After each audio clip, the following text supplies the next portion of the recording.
Iran से एक बहुत ही बड़ी खबर, हैरान कर देने वाली वीडियो सामने आ रही है जिसमें ईरान के supreme leader Ali Khomeini AK-47 हाथ में लहराते हुए पूरी दुनिया को यह मैसेज दे रहे हैं कि ईरान जल्द ही इसराइल को तबाह कर देगा, कुछ ही दिनों में इसराइल को खत्म कर देगा। जबकि ईरान ने जब मिसाइल अटैक किया इसराइल की तरफ तो इसराइल से भी ये स्टेटमेंट सामने आ रही है कि अब हम इसका भरपूर जवाब देंगे। क्या ये मामला आलमी जंग की तरफ जाते नजर आ रहे हैं? और दूसरी तरफ से बड़ी खबर ये है, बड़ी बात यह है कि ईरान एक साइड पे ये कह रहा है कि हम इसराइल को तबाह कर देंगे, दूसरी साइड पे वही ईरान के प्रेसिडेंट इंडिया से हेल्प मांगते नजर आ रहे हैं। मेरे ख्याल से मुझे लगता है कि शायद इसराइल की अगर मोसाद के बारे में देखा जाए तो जिस तरह रिसेंट उन्होंने पेजर्स अटैक किए हैं और उन्होंने मखसूस मतलब AI को यूज़ करते हुए उनके मेन बंदों को दूसरी टेरिटरी के अंदर और बंकर के अंदर उड़ाया है। बिल्कुल उनको पेजर अटैक्स, हालांकि ये सोच भी नहीं सकते कि एक कोई मुल्क अपनी एक तंजीम अपने लिए खुफिया चीज़ मंगवा रहा है लेकिन उन्होंने उस खुफिया चीज़ के थ्रू ही उनको किल कर दिया। तो मेरा ख्याल है कि ईरान का ये हमला मिडल ईस्ट के लिए बड़ा गलत साबित हो सकता है, क्योंकि अगर हम देखें तो 1969 में आई थिंक जब इजिप्ट, लेबनान और जॉर्डन ने मिलकर अटैक किया था तो उस वक्त वो इसराइल का कुछ उखाड़ नहीं सके थे। तो अभी जब वो इतना पावरफुल हो चुका है, उसके पास US भी है, उसके पास मतलब ब्रिटेन भी ने भी रिसेंट जब ईरान ने उसके ऊपर हमला किया तो ब्रिटेन भी ये कह रहा है कि हम ईरान की इस हमले की मज़ामत करते हैं। तो इतनी पावर के बावजूद हमें नहीं लगता कि शायद इस ईरान जो इसराइल को फतेह कर सकता है, और ये मेरे ख्याल से ये ईरान का एक बड़ा गलत है। और जब से ईरान ने हमला किया, जो समझ वाले लोग हैं वो यही कह रहे हैं कि ईरान ने एग्रेशन दिखाया, ईरान को अटैक नहीं करना चाहिए। इसराइल की बात करें, आपने मोसाद की बात की, इसराइल अपने दुश्मनों को मारने के लिए 100 साल पहले की प्लानिंग रखता है। इसराइल ने ओपनली कहा है कि ईरान से हमने जो बदला लेना है ना, इनके जो एनर्जी सोर्सेज हैं जहाँ से ये तेल निकालते हैं, तेल को रिफाइन करते हैं, इनकी इकोनॉमी हमने क्रैश किया। गजा का हाल देख ले, लिबनान का देख ले, हमास का देख ले, हिजबुल्ला का देख ले।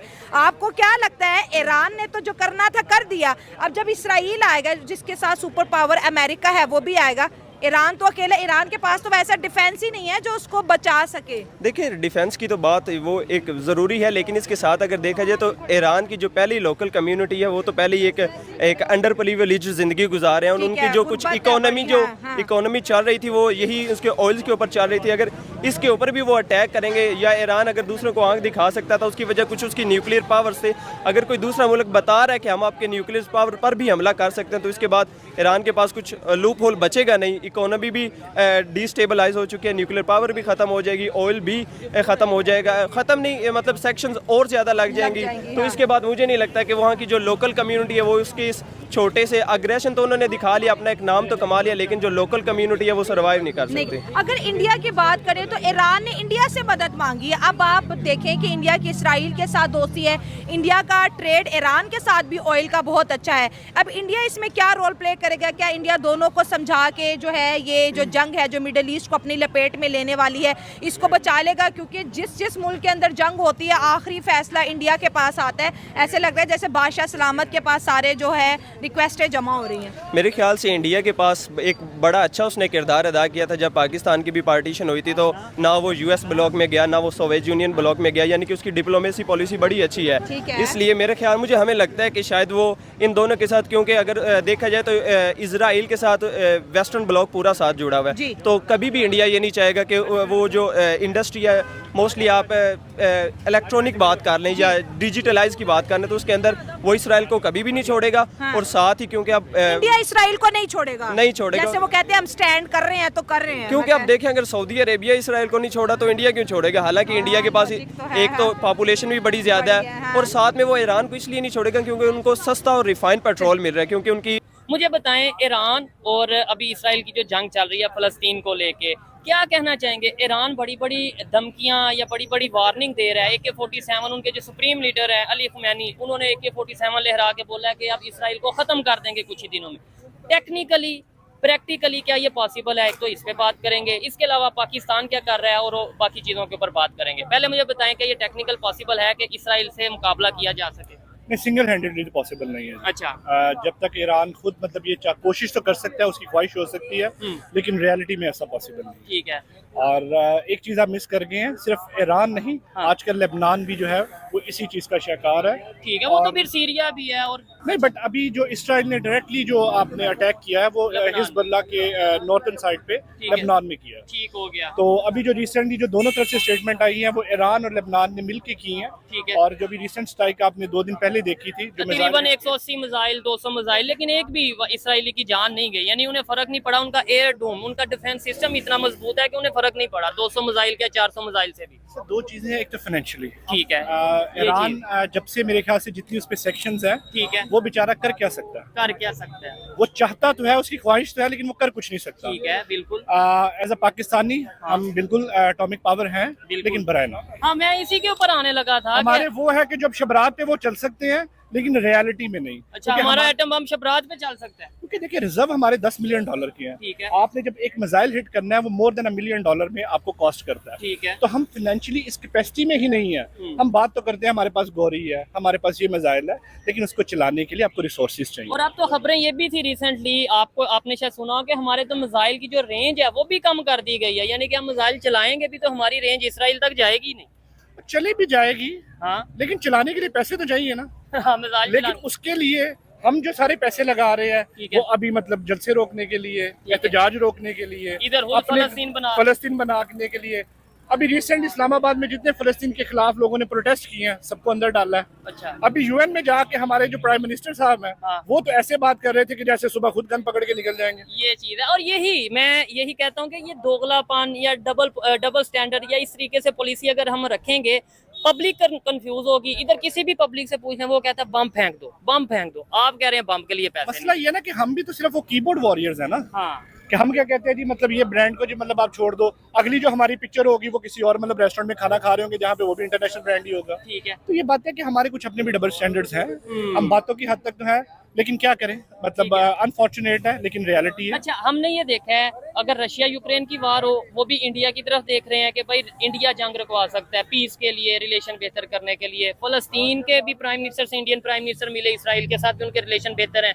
आपको क्या लगता है इस टाइम इंडिया की जो पावर है, इंडिया की जो इकोनॉमी है, या उनकी जो इस टाइम पॉलिटिकल स्टेबिलिटी की बात करें पूरी दुनिया में, क्या लगता है कि वो जंग रुकवा सकते हैं या अहम रोल प्ले कर सकते हैं एज कम्पेयर टू पाकिस्तान? मैं, क्योंकि हमारी मोस्टली जो ऑडियंस है वो सादी ऑडियंस है, तो ये सादी जो एक मतलब जुबान में ना, अल्फाज में आपको इस तरह समझा देता हूँ कि गांव में कोई लड़ाई होती है ना, तो वो घर के जो चौधरी होता है उसकी तरफ देखते हैं, क्योंकि उसके रिसोर्सेज हैं, वो अफोर्ड करता है चीजों को। हमारी अब हालत नहीं है वो वाली, इंडिया की है। उनकी जीडीपी और हमारी जीडीपी में जमीन आसमान का फर्क है। उस तरह के 10 पाकिस्तान आ सकते हैं। नो डाउट हम अपने पाकिस्तान से प्यार करते हैं, बहुत कुछ है, रहते हम वहाँ पे हैं, और एज अ ओवरसीज हम जो रिसोर्सेज कर सकते हैं, बेच सकते हैं, हम बेचते हैं। बट अनफॉर्चुनेटली वो हमारे जो हुक्मरान है वो लोगों पे लगा नहीं रहे। ठीक है। और या कोई कंट्री बीच में पड़ेगा, इंडिया, रशिया या कोई भी ऐसा XYZ कंट्री। वर्ल्ड वॉर तो तब चलेगा ना कि जब मुस्लिम में उम्मा इकट्ठा होगा और वो जाके आगे लड़ने की कोशिश करेगा। वो होंगे नहीं, तो वो होंगे नहीं, तो वर्ल्ड वॉर 3 तो होगी नहीं। ठीक हो गया। तो ये बेचारे सिर्फ वो फलस्तीन वाले और ईरान वाले कोई मतलब इस चीज में पिसेंगे और कुछ नहीं होना। ठीक हो गया। एट द एंड खामोश हो जाएंगे और एक बस हार। देखिए, जो हमारे पास न्यूज आती है वो लेस देन 25% है। ठीक है। 2 दिन पहले जब ईरान ने ये किया है, अटैक किया है, वो एक मॉरल एक चीज थी। हाँ। उसमें आप जो बात कर रहे हैं ना कि एक बंदा नहीं मरा, बिल्कुल नहीं मरा। उन्हें भी पता था कि नहीं मरना। ठीक है। लेकिन एक मॉरल जेस्चर होता है कि हम चले कुछ कर तो रहे हैं ना। ठीक है। सुप्रीम लीडर ने दी है, मैं समझता हूँ कि ये वाली जो उनकी स्टेटमेंट है ये किसी तौर भी काबिल कबूल भी नहीं है। अच्छा। क्योंकि उनके मैं ये इसलिए कह रहा हूँ क्योंकि देखें जो स्टेट्स होती हैं उनकी पावर्स को आप जो है वो डिनाई नहीं कर सकते। ठीक है। क्योंकि हर स्टेट जो है वो अपनी एक पावर रखती है और उसके बैकअप पे भी कोई ना कोई पावर मौजूद होती ठीक है। और अगर वो ये बात कर रहे हैं कि हम जो है वो उनको ख़त्म कर देंगे या मीन्स के वो हमारे सामने डट नहीं पाएंगे या खड़े नहीं हो पाएंगे, तो मैं समझता हूँ कि ये उनकी स्टेटमेंट सरासर गलत है। ईरान के स्टेटमेंट गलत है, ये वाली स्टेटमेंट गलत है। क्योंकि आप देखें ना इसराइल के साथ कौन कौन सी स्टेट्स, कौन कौन सी जो है वो पावर इस टाइम उनके पास खड़ी हुई है। वेस्ट खड़ा हुआ है, और उनकी अगर आप इकॉनमी देखें, अगर उनकी आपकी फाइनेंशियल स्टेट देखें, तो वो मैं समझता हूँ कि ईरान से कई हद से ज़्यादा है। हाँ, ये है एक स्पिरिचुअली ईरान कह सकता है, मीन्स के कि हम जो है वो उनको तबाह कर देंगे, जज्बाती, हाँ जी, जज्बाती बयानबाजी भी हो सकती है, स्पिरिचुअली भी हो सकती है, लेकिन जो एक्चुअल जो सिचुएशन है वो मैं समझता हूँ कि थोड़ी सी अगेंस्ट है। हाँ जी, इसराइल पावरफुल है। और हाँ, ये है कि अगर इन केस अगर कुछ पावर्स जो हैं वो ईरान का साथ देती हैं, तो फिर मैं समझता हूँ कि कहीं ना कहीं उनके मुकाबला करने के काबिल हो जाएंगे। लेकिन वो अगर आप कहेंगे उनके बिल्कुल इक्वल हो जाएंगे, तो ये गलत है। ईरान के पीछे अगर बात करें ज़्यादा से ज़्यादा रशिया खड़ा हो जाए, क्योंकि किसी भी इस्लामिक कंट्रीज में इतनी जरूरत ही नहीं है कि वो ओपनली कह दे कि लो जी हम ईरान के साथ खड़े हैं, और अगर आप ईरान पे अटैक करोगे तो हमारी फोर्सेस आप पे अटैक, कोई किसी में जरूरत नहीं है। अगर रशिया की बात करें, रशिया ईरान को सपोर्ट करता है, लेकिन दूसरी जानिब रशिया इंडिया का भी तो दोस्त है ना।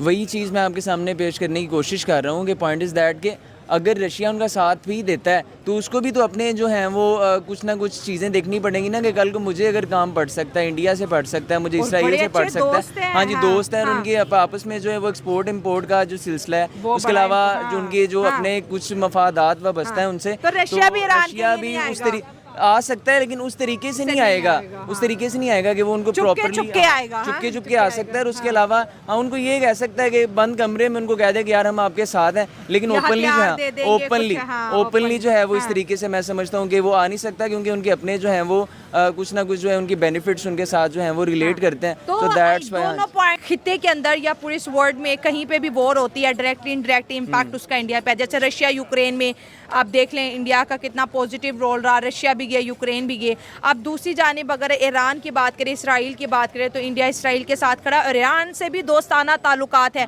और ईरान ने कल रात इंडिया से ऑफिशियली हेल्प भी मांगी है कि इंडिया हमारी मदद लेकिन इंडिया कभी भी उनकी हेल्प नहीं करेगा, क्योंकि आप देखें वही बात आ जाती है कि इसराइल जो है वो उसकी जो पावर्स हैं वो ज़्यादा हैं। और मैं समझता हूँ कि कोई भी कंट्री जो वेल स्टेब्लिश कंट्री है, या अंडर डेवलपिंग कंट्री है, या डेवलप्ड कंट्री है, ये तीन डिफरेंट चीज़ें हैं। डेवलप कंट्री भी होगी तो वो कोशिश करेगी कि जो मेरे से ऊपर कंट्री है मैं उसका साथ दूं, ठीक है, उनके साथ में अगर कोई ना कोई चीज़ जो है वो करूँगा, उनकी हेल्प करूँगा, या उनको मैं मोटिवेट करूँगा, या उनको जो है उसके साथ उनको जो है वो हेल्प प्रोवाइड करेंगे, तो इसमें जो है वो हमारा फ़ायदा है। तो इंडिया कभी भी अपना फ़ायदा जो है वो खसारे में नहीं डालेगा, अपना नुकसान नहीं करेगा, वो हमेशा अपना फ़ायदा ही सोचेगा, और वो कभी भी ईरान के साथ उस तरीके से ओपनली नहीं आएगा, वो हमेशा इसराइल की सपोर्ट करेगा, क्योंकि उनके अपने जो है वो बेनिफिट्स उनके साथ वाबस्ता है। तो मैं समझता हूँ कि इंडिया जो है वो तरीके के साथ चलेगा, और वो हाँ, वो ये ज़रूर है कि वो ईरान को बिल्कुल लेट डाउन नहीं करेगा। वो ये है कि वो हो सकता है कहीं ना कहीं वो जो है मुफाहमत की पॉलिसी अपनाए, और वो कोशिश करे कि मैं इनके दरमियान को मामला जो है वो सेटल करवा, इंडिया सेटलमेंट की तरफ आएगा, इंडिया सेटलमेंट की तरफ आएगा, क्योंकि उसके दोनों कंट्रीज के साथ जो है वो अच्छे ताल्लुकात हैं। दोस्तों, स्वागत है आपका हमारे चैनल में। दोस्तों, इजराइल और ईरान एक दूसरे को ख़त्म करने पर आमादा हैं। दोनों एक दूसरे को ख़त्म करने की कसम खा चुके हैं। इजराइल अब 200 मिसाइल अटैक का पलटवार करने की फिराक में है, जबकि ईरान भी कह रहा है कि वह छोड़ेगा नहीं। ऐसे में दोनों देशों के बीच युद्ध की तपिश और बढ़ती जा रही है। खामनेई ने मुस्लिम देशों से एक होने और इजराइल को सबक सिखाने की बात कही है। वहीं इजराइल अब न्यूक्लियर फैसिलिटी और ऑयल फैसिलिटी पर हमला कर ईरान की कमर तोड़ने की कोशिश में है। यह युद्ध लंबा खिंचता है तो सबसे ज़्यादा परेशानी तो ईरान को ही होने वाली है, क्योंकि ईरान के बस का नहीं लगता है कि वो इजराइल से उलझ पाएगा।